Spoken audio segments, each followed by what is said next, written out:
அனைவருக்கும் காலை வணக்கம். இன்னைக்கு செப்டம்பர் 5ஆம் தேதி வெள்ளிக்கிழமை. முன்னாள் ஜனாதிபதி தத்துவ மேதை டாக்டர் ராதாகிருஷ்ணன் அவர்களின் நினைவு நாளான இன்னைக்கு ஆசிரியர் தினமாக கொண்டாடப்படுகிறது. ஆசிரியர் தின வாழ்த்துக்கள் அனைவருக்கும். அதாவது ஆசிரியர்னாலே எனக்குள்ள ஒரு மகிழ்ச்சி, அந்த மகிழ்ச்சி தொடர்பான அதனால தான் ஒரு சிரிப்பாக வெளிப்படும். என்ன அப்படின்னா, இன்னைக்கு இருக்கிற கேடுகட்ட ஒரு பிற்போக்குத்தனமான தரங்கட்ட கெட்ட ஆசிரியர்களை தவிர்த்து நல்ல ஆசிரியர்களுக்கு மட்டும் நல்ல ஆசிரியர் தின வாழ்த்துக்கள். ஒருவேளை சிறு சிறு தவறுகள் செய்து அதிலிருந்து பாடம் கற்று தன்னை திருத்தி கொண்ட நல்ல ஆசிரியர்களுக்கும் வாழ்த்துக்கள். சிறு சிறு தவறு என்பது உடல் அளவிலோ மனதளவிலோ பெரிய அளவில் பாதிப்பு ஏற்படுத்தாத, முக்கியமாக பாலின அடிப்படையில் தொடாமல் ஏற்படுத்திய ஒரு ஓரல் அந்த அபியூஸ் வேர்ட்ஸ், அதுதான் சிறு தவறாக கொள்ள முடியும். பட் அதையுமே சிறு தவறாக கொள்ள முடியாது,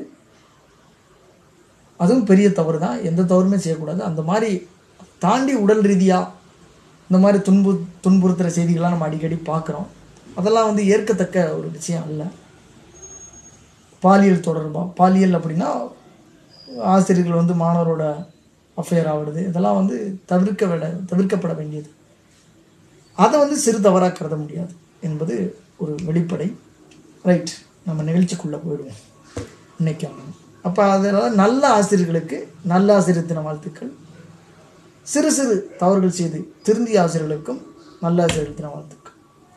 நாட்டின் 2வது ஜனாதிபதி தத்துவ மேதை டாக்டர் ராதாகிருஷ்ணன் பிறந்த தினம். திருத்தணி அருகே உள்ள சர்வபள்ளி என்ற கிராமத்தில் தெலுங்கு பேசும் ஏழ்மையான குடும்பத்தில் 1888 பிறந்தவர். காங்கிரஸ் தொடங்கி 3 வருஷம் கழிச்சு பிறக்கிறார். காங்கிரஸ் எப்போ தொடங்குச்சு? 1885. திருவள்ளூர் கவுடிப்பள்ளியில் ஆரம்ப கல்வி கற்றார். சிறந்த மாணவராக இருந்ததால் கல்வி உதவித்தொகைகள் கிடைத்தன. திருப்பதி லுத்தரன் மிஷன் உயர்நிலைப் பள்ளியிலும் சென்னை கிறிஸ்துவ கல்லூரியிலும் பயின்றார். தத்துவ பாடத்தில் முதுகலை பட்டம் பெற்றார். லாகிக். இளம் வயதிலேயே பல நூல்களை எழுதியிருக்கிறார், சும்மா இருக்க மாட்டாம. மேடை பேச்சில் வல்லவர். பத்திரிகைகளுக்கும் பல கட்டுரைகளை எழுதினார். அறிஞர்கள் போற்றும் பேரறிஞராக திகழ்ந்தார். பதவிகளை அவர் தேடி சென்றதில்லை, பதவிகள் தான் அவரை தேடி வந்தன.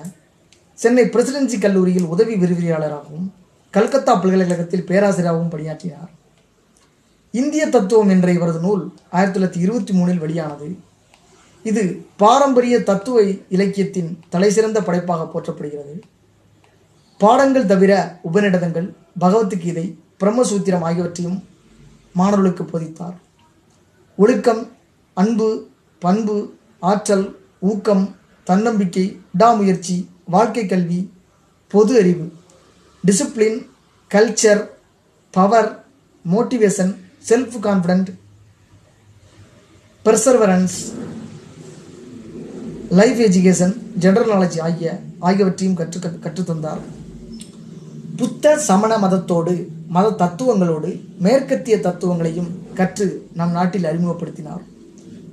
இந்து மதம், புத்த மதம், சமண மதம், புத்த மதம் மற்றும் சமண மதம், அதை பற்றி அதிலிருந்து தத்துவங்களோடு மேற்கத்திய தத்துவங்களையும் கற்று அந்த 3 வகையான தத்துவங்களை அறிமுகப்படுத்தியிருக்கிறார். இந்து மத தத்துவங்கள் பற்றி விரிவுரையாற்ற ஆக்ஸ்போர்டு பல்கலைக்கழகம் இவரை அழைத்தது. நாடு சுதந்திரம் பெறுவதற்கான ஆயுதமாக தனது சொற்பொழிவுகளை பயன்படுத்தினார். வெளிநாடுகளில் இவர் ஆற்றிய சொற்பொழிவுகள் இந்தியாவின் பாரம்பரிய பெருமைகளை பறைசாற்றின. இவரது புலமை, தத்துவ ஞானம், எதையும் புரிந்து கொண்டு விளக்கி கூறும் சொல்லாற்றல் ஆகியவற்றை கண்டு உணர்ந்து மகாத்மா காந்தி வியந்து போற்றினார். இவரை பார்த்து, நீங்கள் எனக்கு கண்ணன் மாதிரி, நான் அர்ஜுனனாக உங்களிடம் பாடம் கேட்க விரும்புகிறேன் என்றாராம் காந்தி. அனைவருக்கும் ஆசிரியர் போன்றவர் ராதாகிருஷ்ணன். அவரிடம் கற்க ஏராளமான விஷயங்கள் உள்ளன என்று நேரு புகழ்ந்திருக்கிறார். ஆந்திர பிரதேசம் மற்றும் பனாரஸ் இந்து பல்கலைக்கழகத்தில் துணைவேந்தராக பணியாற்றினார். பிரிட்டிஷ் அகாடமியின் ஃபெலோஷிப் பெற்றார். யுனெஸ்கோவின் தூதர், பல்கலைக்கழக கல்வி ஆணையத்தின் தலைவர், சோவியத் யூனியன் தூதர் என்று பல பொறுப்புகளை வகித்தவர். நாட்டின் முதல் குடியரசு துணைத் தலைவராகவும் இரண்டாவது குடியரசுத் தலைவராகவும் இருந்திருக்கிறார்.